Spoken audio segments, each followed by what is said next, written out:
সামনে হাদিস কেমনে পড়ে, হাদিসের সূত্র কেমনে পড়ে, কি সুন্দর বাগান আমরা আমাদের মুরব্বীরা কাউল মাসের ভিতরে দারুল হাদিসে দিয়া দিছে। আজকে এই স্টেজকে দারুল হাদিস সাজাইছে।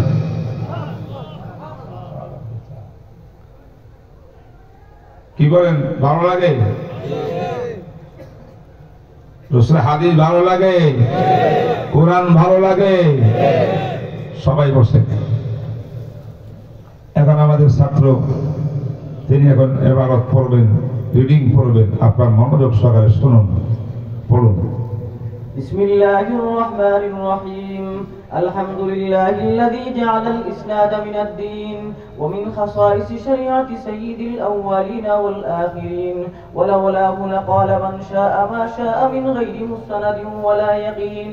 وصلى الله على نبينا محمد خاتم الأنبياء والمرسلين وعلى آله وأصحابه أجمعين. أما بعد، فإن أصدق الحديث كتاب الله، وأحسن الهدي هدي محمد صلى الله عليه وسلم، وخير الأمور عوازمها، وشر الأمور محدثاتها، وكل محدثة بدعة، وكل بدعة ضلالة، وكل ضلالة في النار.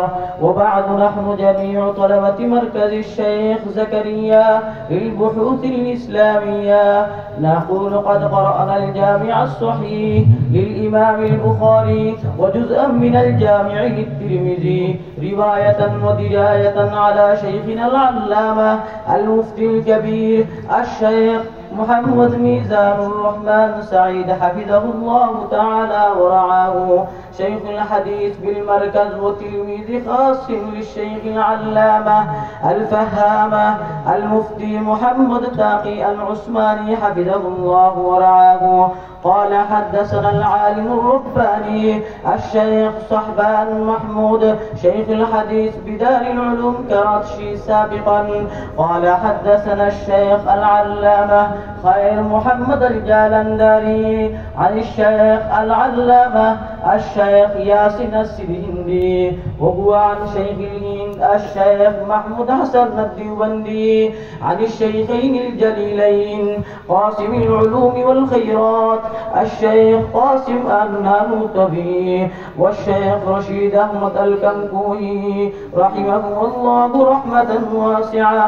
وقال أيضا شيخنا المكرم الشيخ المفتي محمد ميزان الرحمن سعيد حفظه الله ورعاه: قد قرأت الجامع للترمذي وجزءا من الصحيح للبخاري رواية ودراية على شيخي وأستاذي العلامة القاضي محمد تقي العثماني حفظه الله ورعاه، فأجازني برواية سائر مروياته المذكورة في سبت العثماني في مقام الصفة بالمسجد النبوي الشريف.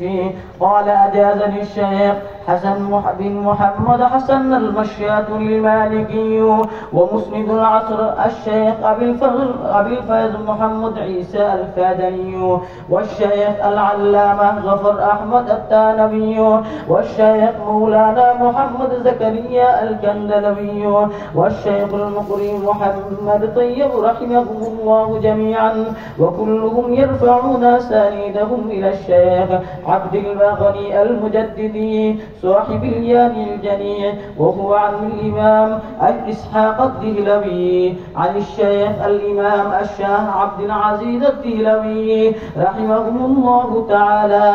ومن أعلى هذه الأسانيد قال الشيخ المفتي محمد تقي العثماني قال حدثني الشيخ حسن محمد حسن المشياطي المالكي عن الشيخ العلامة عبد الباقي الهندي، وهو يروي عن الشاه فضل الرحمن غنج الرادابادي قال حدثنا الشيخ الإمام الشاه عبد العزيز الدهلوي عن والده الإمام الشاه ولي الله بن عبد الرحيم الدهلوي قال أخبرنا الشيخ أبو طاهر محمد بن إبراهيم الكردي ثم المدني عن والده العلامة إبراهيم الكردي عن الشيخ الإمام أحمد القشاشي عن أبي المواهب أحمد بن علي بن عبد القدوس الشناوي عن الشيخ الإمام شمس الدين محمد بن أحمد بن محمد الرملي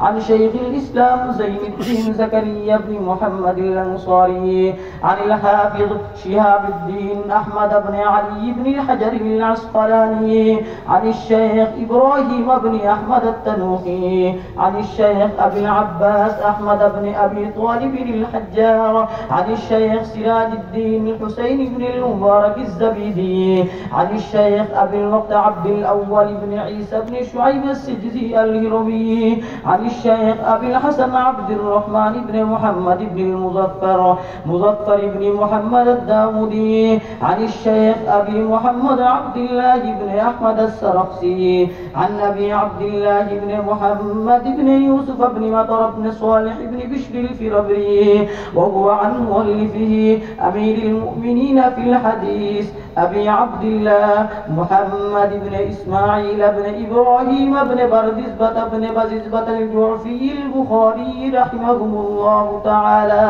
اللهم انفعنا بعلومه وعلومهم آمين يا رب العالمين. وصلى الله على سيدنا محمد وعلى آله وصحبه وسلم أنه قال: باب قول الله تعالى: ونزع الموازين القسط ليوم القيامة وأن أعمال بني آدم وقولهم يوزن. وقال مجاهد: القسطاس العدل بالرومية، ويقال القسط مصدر المقسط وهو العادل، وأما القاسط فهو الجائر. قال حدثنا أحمد بن إشكام قال حدثنا محمد بن فضيل عن عمارة بن القعقاع عن أبي زرعة عن أبي هريرة رضي الله تعالى عنه وعنهم قال: قال النبي صلى الله عليه وسلم: كلمتان حبيبتان إلى الرحمن خفيفتان على اللسان ثقيلتان في الميزان سبحان الله وبحمده سبحان الله العظيم.